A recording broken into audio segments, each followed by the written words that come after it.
వందనాలు. నాన్నకి అమ్మగారికి వందనాలు. ఇప్పుడు వచ్చిన వీళ్ళందరికీ కూడా నా వందనాలు, దేవుడికి వందనాలు. మరి నా సాక్ష్యం ఏంటంటే, మరి నా వరకు నన్నైతే దేవుడు రక్షించుడు, రక్షించుడు అని కొన్ని అడ్డంకులు బాగా సాతాను గర్భిణి చేస్తుంది. మరి ఆ సాతానుతో శక్తి తట్టుకునే శక్తి కూడా మనకు కావాలి. కాబట్టి మరి నా భర్తకు మరి తాగుడు కొంచెం బాంచలేడు. మరి ఇప్పుడు నెల రోజుల నుంచి కొద్దిగా తిండి తిప్పలు లేకుండా కొద్దిగా మరి సరే ఎందుకో తినలేకపోతుండు. గొంతులు అంతా పచ్చిగా చేసి మరి ఆయన కొద్దిగా బలహీనంగా ఉన్నాడు. మరి నేను రోజు ప్రార్థన చేస్తుంటే దేవుడు ఏం బయలుపరుస్తుందంటే, మరి పోయిన నెలనే చెప్దాం అనుకున్నా ఒక సాక్ష్యం. మరి మీ ఇంట్లో కొన్ని సమస్యలు మొదలవుతుందని దేవుడు కూడా బయలుపరిచిండు.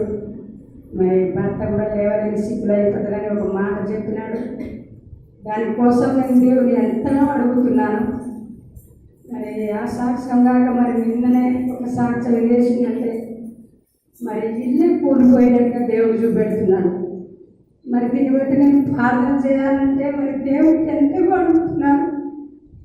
మరి నేను నేను దేవుడికి ఏమిచ్చి కూడా నేను రుణం తీర్చలేను. కానీ మరి అది ఏమిటి ఎలా బయటపరుస్తుందో దేవుడికి తెలియదు. తెల్లవారు నిద్రపోకుండా దేవుడితో మాట్లాడి దేవుడికి దగ్గర అవుతున్నా. కానీ మళ్ళీ ఉదయకాలం సమయంలో మళ్ళీ ప్రార్థన చేసినప్పుడు మరి నీళ్లు కొట్టుకుపోయిన నీళ్ళల్లో మరి ఒక కోడి పరిశుద్ధాత్మ లెక్క, ఒక పావుడు లెక్క మరి దాన్ని పట్టుకొని నేను చూస్తున్నాను. మరి నా నెత్తిన ఒక ఆయన ఉండి మరి ఒక దారం లెక్క ఒక దారాన్ని వదిలిపెట్టి, అమ్మా నువ్వు ఇంకే ఉన్నావు అని ఒక ఆయన అతను మాట్లాడుతున్నాడు. మరి నేను దేవుడే నాతో మాట్లాడుతున్నానని నమ్ముతున్నాను. మరి సమస్త ఇచ్చే దేవుడు మనకు ఏనాడు దేవుడికి దూరం కావద్దు. ఏ బిడ్డలారా మీరందరికీ కూడా నేను చెప్తున్నాను, మరి ఎంత గొప్ప దేవుడు. కానీ మరి నా భర్త కోసం కూడా మీరు ప్రార్థన చేయండి. మరి మా కోసం, మా కుటుంబం కోసం ప్రార్థన చేయండి. మీకోసం కూడా నేను ప్రార్థన చేస్తున్నాను. దేవుడి మీద మనం నిందలేదు. దేవుడు ఏదడిగినా సమస్తం ఇచ్చే దేవుడు. మన హృదయం దేవుడికి తట్టి ఉండాలి. కానీ దేవుడు నా దగ్గర లేదని మనం పనుకోవద్దు. ఏనాటికి దేవుడికి మనం దూషించవద్దు. దేవుడి మీద మనం నిందలేయవద్దు. ఎంత మంచి దేవుడో. నేను మనల్ని మొరబెట్టు మరి ఉత్తరం ఇస్తానన్న దేవుడు. కానీ అమ్మగారు నాన్నగారు నన్ను దేవుడి ప్రేమ తెలియనప్పుడు మరి ఎంత బతిలాడేది. అమ్మా నువ్వు దేవుడిని నమ్ముకున్నప్పుడు నేను దేవుడికి ఎంత వ్యతిరేకంగా ఉన్నానో అని నాకు తెలియదు. కానీ ఆ దేవుడు ఏం చేసింది తెలుసా, నన్ను పనికి పోకుండా నా కార్యాలు జరిపించుకుంటా మరి ఎన్నో అద్భుతాలు చేసిండు. మరి అలాంటి దేవుని మర్చిపోతామండి, మనం మర్చిపోలేము కదా. కాబట్టి నువ్వు నిత్యము దేవుని మొరపెట్టించుకోండి. నేను ఉత్తరం ఇస్తానని మాట్లాడుతున్నాడు. అలాంటి దేవునికి మీరు కూడా ఏ సమస్యలు ఉన్నా మరి మీకోసం కూడా అందరి కోసం నేను ప్రార్థన చేస్తాను. మా కుటుంబం కోసం ప్రార్థన చేద్దాం. మరి అమ్మగారి నాన్న కోసం, అమ్మగారి కోసం కూడా ప్రార్థన చేద్దాం.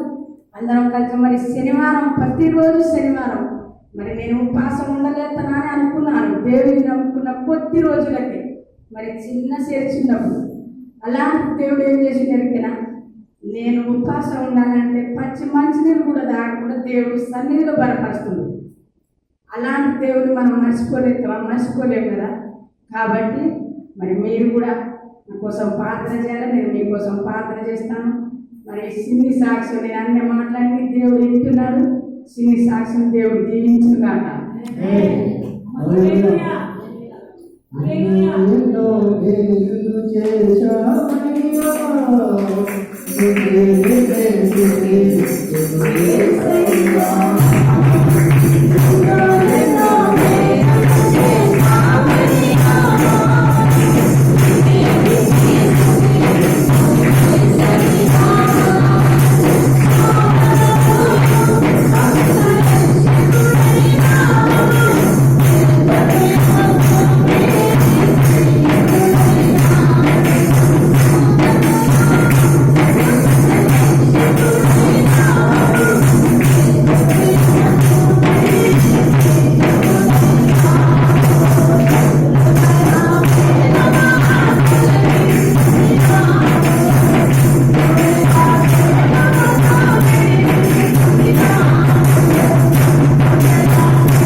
ధన్యవాదాలు. అదే సాక్ష్యం ఏంటంటే మనం ప్రార్థిస్తున్నప్పుడు దేవుడిని మాట్లాడతామని మనం నమ్ముతున్నాం. హల్లెలూయా. అయితే దేవుడు వాక్యం ఏం చెప్తుందంటే కళల ద్వారా దర్శనం ద్వారా మాట్లాడవాడు అన్నాడు కదా దేవుడు. అయితే రాత్రి దినం నేను ప్రార్థించి పడుకున్నాను. హల్లెలూయా. పడుకున్నప్పుడు ఒక వ్యక్తికి కాళ్ళు లేవు, మొత్తం సీకిపోయింది. కానీ ఒక వ్యక్తి వచ్చి అంతవరకు కట్ చేసేసి ఆయన కట్ చేసింది కనిపించింది, కానీ మళ్ళీ మనిషిని కట్ చేశాడు. ఆ మనిషిని తీసుకెళ్ళి మట్టే కలిపింది. హల్లెలూయా. మనిషిని తీసుకెళ్ళి మట్టే కలిపి మట్టిని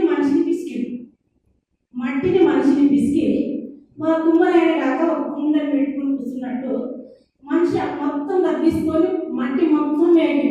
మనిషి మేగితే అట్టే చూస్తుంది, ఇదేంది సగం పోసిండు, మొత్తం రెడగడని కుండు మొత్తం కట్ చేసేసిండు. ఈ మనిషి తీసుకెళ్ళి మరి మట్టి కలుపుతుండేది అని అనుకున్నా, కానీ మట్టి కలపలేదు. ఆ మట్టిని శరీరంలో కలిపి పిసికి మరలా మనిషిలాగా తయారు చేసి కుమ్మరైన కుండ మట్టిని ఏ రీతిగా కుండని కొడతారో ఈ మట్టిని వేగిన తర్వాత ఆ కట్టి తీసుకొని ఇక కొడతా ఉంటాను. కొడుతుంటే ఆ కుండలాగా ఉన్న ఆ మట్టిలాగా ఉన్న కుండ ఏమైపోయిందంటే బొమ్మలాగా మంచి మనిషిలాగా నిలబడ్డాడు. అదే ఒక్కొక్క ఒక మనిషి నన్ను ఒక దెబ్బ కొట్టినట్టు నేను అటు చేస్తుంటే అయ్యగారు అంటారా, ఎవరి మనిషి అయ్యగారు నా పక్కనుండు, ఎవరి మనిషి, ఆ మనిషి అంటే ఖరాబ్ అయిపోయాడు, ఆ మనిషిని కట్ చేసేసిండు. మరి మళ్ళా మనిషి తీసుకొని మట్ల కలిపాడు, మట్టిని మనిషిని పిసికి మళ్ళా మట్టిని బొమ్మలాగా చేసి అమ్మకుండా దాన్ని తీసుకొని కొడతా ఉండు, మన బొమ్మ మంచిగా అయింది అయ్యగారు అని నేను అంటున్నా. అయ్యారు నీకు తెలవలే వదిలిపెట్టు అని అయ్యగారు అయ్యారు నీకు తెలవలే వదిలిపెట్టు అంటున్నాడు. వెంటనే శివుల ధన నేను కొడుతుంది. కుమ్మని ఆయన కొడుతుంటే ఎలా చూసిన వాళ్ళు తెలుస్తుంది. అది కొడుతున్నప్పుడు కుండను చేసినాక ఎట్లా కొడతారో అటు శివులను కొడుతుంది. అయ్యేసరికి ఎమ్మటి ఆ కుండను తీసి పెడతారు ఆ పక్కన. అదే రీతిగా ఆ తయారు చేసిన ఆ మనిషిలాగా చేసిన ఆ మనిషిని నిలబెట్టగానే చక్కగా నిలబడ్డాడు. హల్లెలూయా. ఎవరో ఆ కుండ మనం రోజు ప్రతిదినము శనివారం ఫాస్టింగ్ ప్రార్థన చేస్తున్నాం. మనకి మరి ఎక్కడ ఏ కుండ ఖరాబ్ అయిపోయిందో దేవుడు అది బయటపరిచింది రాత్ర. మరి ఆ కుండ ఖరాబ్ అయిపోయి కృషించిపోయి నశించిపోయి మరలా మరణ స్థితిలోనికి వెళ్తే దేవుడు మరలా మట్టిలో కలిపి మరలా లేవనెత్తుతున్నాడు. దేవుడు తెలియజేస్తున్నాడు. మరి ఎవరో కుండ నేను చాలా ఎందుకు చెప్తున్నట్టే మీరు ఆ కుండ కొరకు ప్రార్థించాలని. హల్లెలూయా. ఎందుకంటే ఏజ్కేలుతో చెప్పాడు దేవుడు. ఏజ్కేలు తీసుకొని ఒక సమాధి దగ్గరికి వెళ్ళి, ఏజ్కేలు నువ్వు ఆ సమాధిలోనికి వెళ్ళి నువ్వు ఆ సమాధిలో ఉన్న ఎముకలు ఆ మనిషి బ్రతికినట్టుగా నువ్వు ప్రవచించమన్నాడు దేవుడు. అయితే ఇది ఎలాగ జరుగును ప్రభువా అని అన్నాడు. నువ్వు మా ప్రవచనం మాత్రం ఎత్తమన్నాడు. హల్లెలూయా. అందుకే నేను ఏం చెప్తున్నంటే మనం అందరం ప్రార్థన చేస్తే మరి ఆ కుండ ఎక్కడ చిక్కిపోయిందో ఎలా ఉందో ఆ కుండను తీసుకొస్తానికి దేవుడు సిద్ధంగా ఉన్నాడు. అయితే ఏజ్కేలు ఏమన్నాడంటే నమ్మలేదు. అయ్యో ఇది ఎలాగ జరుగును ప్రభు అంటే నువ్వు మాత్రం ప్రార్థన చేయన్నాడు, ప్రవచించు అన్నాడు. హల్లెలూయా. ప్రవచించమనంటే ఆ సమాధిలోనికి వెళితే అన్ని ఎముకలు బొక్కలు మాత్రమే కనిపిస్తున్నాయి.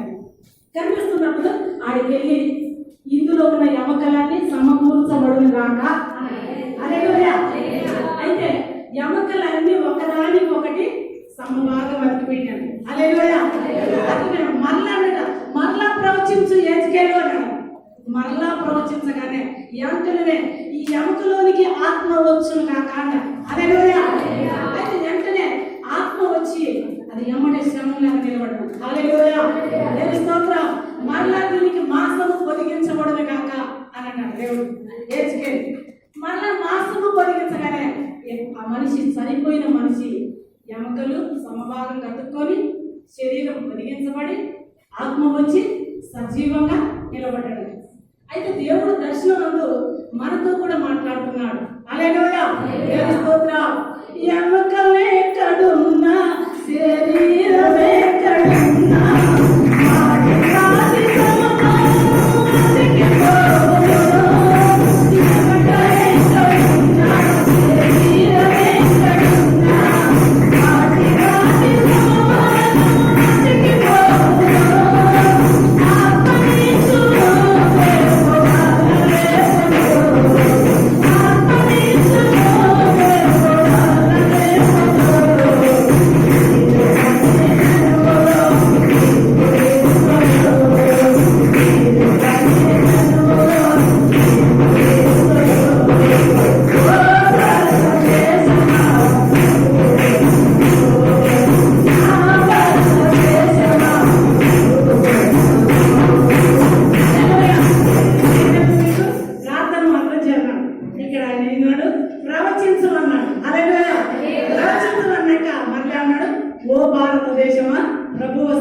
హల్లెలూయా. ఎముకలు ఎక్కడున్నాను, శరీరం ఎక్కడున్నాను, వాటికి సమభాగంగా అతుక్కుంటాయి. అతుక్కున్న ఒక దేవుడు నమ్ముకున్న ఒక వ్యక్తి ఏ రకంగా చచ్చిపోయినా లేదు. హల్లెలూయా. నేను అమ్మాయి వాక్యం చెప్తున్నాను అనుకోలేదు, ఎందుకంటే దేవుడు నాకు చెప్పింది మీకు తెలియాలని చెప్తున్నాను. హల్లెలూయా. ఎందుకంటే దేవుడు నమ్ముకొని బాప్టిజం తీసుకున్న మనిషి ఈ రోజు చనిపోయిన సంతోషం దేవుని రాజ్యానికి. ఎందుకంటే ఈ మట్టి ఇందాక ఏమైపోయింది, ఖరాబ్ అయిపోయింది శరీరం. ఆయన ఏం చేశాడు, కట్ చేసిండు, మళ్ళా మట్టిలో కలిపింది. మళ్ళీ ఏం చేశాడు, దానికి మట్టిని వేసి మళ్ళా ఆత్మనిచ్చి నిలబెట్టాడు. హల్లెలూయా. హల్లెలూయా.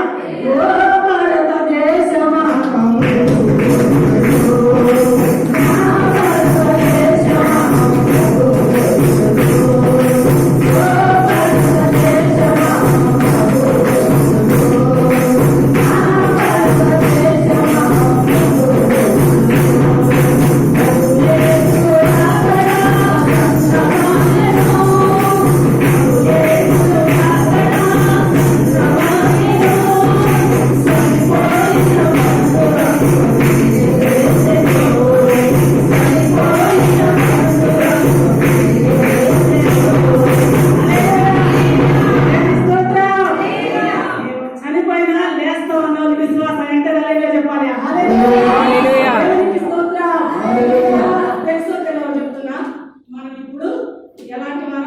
చనిపోయి బ్రతికించబడిన వారు.